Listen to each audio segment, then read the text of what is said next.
माजी विरोधी पक्षनेता दशरथ भगत व युवा नेते निशांत भगत यांच्या नेतृत्वात सोनखार स्पोर्ट्स अँड कल्चरल असोसिएशनद्वारे आयोजित सोनखार स्पोर्ट्स फेस्टिवल 2025चा शानदार समापन सोहळा नुकताच संपन्न झाला।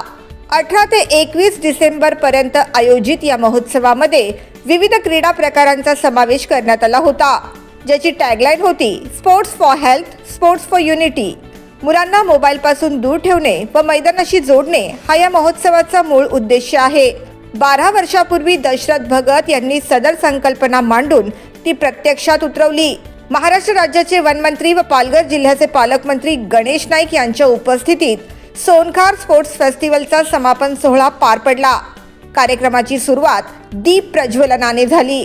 यावेळी व्यासपीठावर माजी विरोधी पक्षनेता दशरथ भगत, माजी नगरसेविका फशीबाई भगत, माजी नगरसेविका वैजयंती भगत, माजी नगरसेविका रुपाली भगत, युवा नेते निशांत भगत, समाजसेवक संदीप भगत यांच्या समवेत सोनखार स्पोर्ट्स फेस्टिवलचे कमिटी मेंबर व ज्येष्ठ नागरिक तसेच प्रभागातील नागरिक मोठ्या संख्येने उपस्थित होते। वनमंत्री गणेश नाईक यांच्या उपस्थितीमध्ये दिनदर्शिकेचे लोकार्पण देखील यावेळी पार पडले। कार्यक्रमाचे आकर्षण ठरले डॉग शो। वनमंत्री गणेश नाईक यांनी यावेळी आपली प्रतिक्रिया व्यक्त करताना सांगितले की प्रत्येकाला खेळण्याची आवड असते आणि या खेळाडूंना प्रोत्साहन देण्याचं काम हे दशरथ भगत यांच्या माध्यमातून केलं जात आहे। सोनखार स्पोर्ट्स फेस्टिवलला मिनी मॅरेथॉनचे स्वरूप प्राप्त झाले असल्याचे देखील ते म्हणाले। खेळण्याची आवड असते, खेळण्याची संधी मिळते, परंतु सुरुवातीच्या कालखंडात कोणीतरी प्रोत्साहन करणारा गरजेचा असतो। आज दशरथ भाऊ भगत यांच्या नेतृत्वाखाली 12 वर्षापूर्वी सोनखार स्पोर्ट्स फेस्टिवलची सुरुवात झाली। 3000 खेळाडू त्याच्यात सहभागी होतात। जवळजवळ 16 गेमची त्या ठिकाणी समावेश आहे। अतिशय शिस्तबद्ध पद्धतीनं सर्वांचाच समावेश करून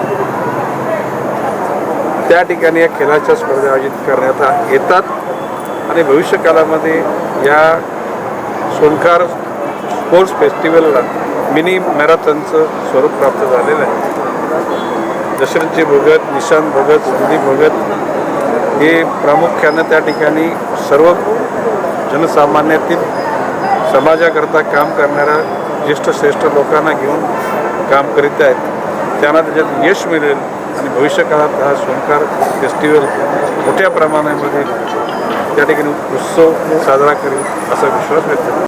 युवा नेते निशांत भगत यांनी यावेळी सांगितले की जवळपास 10,000 पेक्षा अधिक नागरिक नेहमीच या स्पोर्ट्स फेस्टिवलला प्रतिसाद देत असतात।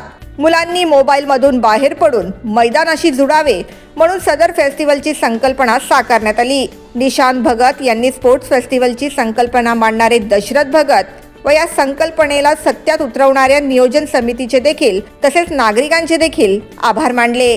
सोनखार स्पोर्ट्स फेस्टिवल 2025 हे दरवर्षी आम्ही साजरं करत असताना यावर्षी जो रिस्पॉन्स जो नागरिकांकडून मिळत आहे, म्हणजे तुम्हाला सांगतो की ज्या विभागामध्ये 30,000ची लोकसंख्या आहे त्या ठिकाणी जर समजा 3,000 लोक फक्त रजिस्ट्रेशन करत असतील, त्याच्यामध्ये बघायला येणारी संख्या, त्याच्यामध्ये त्यांना सपोर्ट करणाऱ्या येणाऱ्यांची संख्या, असं सर्व जर एकूण एक कॅल्क्युलेशन केलं तर या अशा सानपाडा, पांबी, सोनखार विभागामधली 9 ते 10,000 लोक खाली उतरणं आणि त्याची मजा घेणं, sports for health, sports for unity ही जी टॅगलाईन दिली ही खरी ठरताना या ठिकाणी दिसत आहे। आम्ही अनेक वेळेला या स्पोर्ट्स फेस्टिवलमध्ये ज्या वेळेला आम्ही सांगितलं की आपल्याला मोबाईल छोडो मैदान जोडो ह्या घोषणा दिल्या, त्या पद्धतीने तशी लोकांची आम्हाला तसा पद्धतीचा रिस्पॉन्स आम्हाला लोकांकडनं मिळाला आहे। आणि म्हणून खरोखरच ज्या गोष्टीसाठी आपण उपक्रम एखादा घेतो आणि त्याला जर पूर्णतः सपोर्ट नागरिकांचा मिळत असेल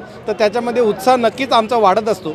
आणि म्हणून आदरणीय दशरथ भगत साहेब यांच्या मार्गदर्शनाखाली दरवर्षी नवीन कुठली तरी टॅगलाईन घेऊन आम्ही उतरत असतो आणि तशा पद्धतीने ह्यावर्षी sports for health, sports for unity अशी घोषणा देऊन आम्ही उतरलेलो होतो। आणि आज योगायोगानं आदरणीय राज्याचे वनमंत्री गणेशजी नाईक साहेब यांचं ह्या कार्यक्रमाला जी उपस्थिती लाभली त्याच्यामुळे याला जे 4 चांद लागले, याच्यामध्ये जे उत्साह निर्माण झाला आणि त्याच्यामुळे नक्कीच या विभागातल्या नागरिकांनाही या स्पोर्ट्स फेस्टिवलचं आणि नाईक साहेबांची उपस्थिती लाभल्यामुळं त्याला अजून एक चांगला दर्जा प्राप्त झालेला आहे. या सोनखार स्पोर्ट्स फेस्टिवलच्या निमित्तानं ज्या नागरिकांनी या स्पोर्ट्स फेस्टिवलला सपोर्ट केलं त्यांचंही मनापासून मी आभार मानतो. त्यासोबतच ज्या लोकांनी या प्रत्येक गेममध्ये आपलं योगदान दिलं, ते नियोजनासाठी योगदान दिलं, ते चांगलं गेम होण्यासाठी प्लॅनिंग केली, त्यांनी सहकार्य केलं, अशा प्रत्येकाचं मी या ठिकाणी आभार मानतो.